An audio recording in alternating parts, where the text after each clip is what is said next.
Ah, tiens. Bonjour. Vous êtes là depuis longtemps? Je suis un coquelicot, ou papaver roeas. Je suis beau, je suis rouge. J'ai inspiré bon nombre de vos artistes, de grands peintres comme de grands botanistes, mais pourtant, il y a certains d'entre vous qui nous apprécient moins. Les agriculteurs. Oui, parce que je suis aussi ce qu'on appelle une plante adventice. C'est-à-dire que je pousse dans des cultures sans y avoir été semé.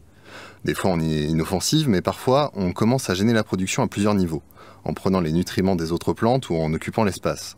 On devient ce qu'on appelle des mauvaises herbes. Quoi?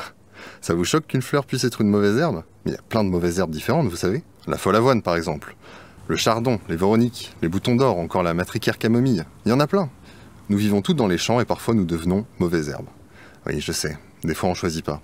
En plus, on a la particularité d'être présente tout au long de l'année. Au printemps, en été, en automne, en hiver, dès que les unes disparaissent, les autres prennent le relais. C'est vrai qu'on a tendance à être en compétition avec les cultures, que ce soit pour l'espace, la lumière, l'eau et les éléments minéraux.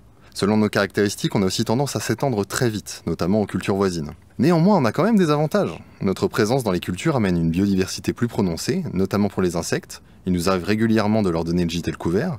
Et ce sont ces insectes qui vous aident. Ils consomment des ravageurs ou favorisent la pollinisation des différentes plantes. Alors finalement, on est des mauvaises herbes ou pas? En tout cas, certains d'entre vous sont bien décidés à nous faire disparaître et parfois avec des techniques vraiment barbares, par le désherbage simple ou même à l'aide d'herbicides.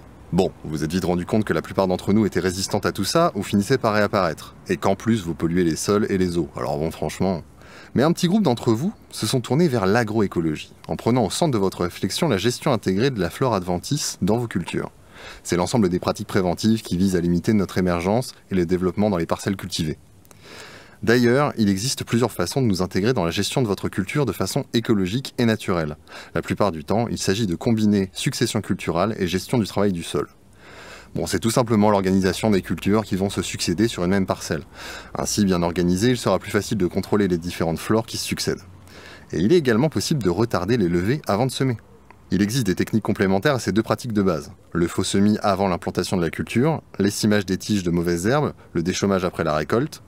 Toutes ces techniques ont pour but de gérer le développement des flores adventices dans les cultures et ainsi les intégrer dans une idée de traitement naturel et donc d'agroécologie afin de faire le moins de mal possible à notre planète. Donc bon, j'ai beau être une mauvaise herbe, bon, je suis quand même un peu jolie, non ?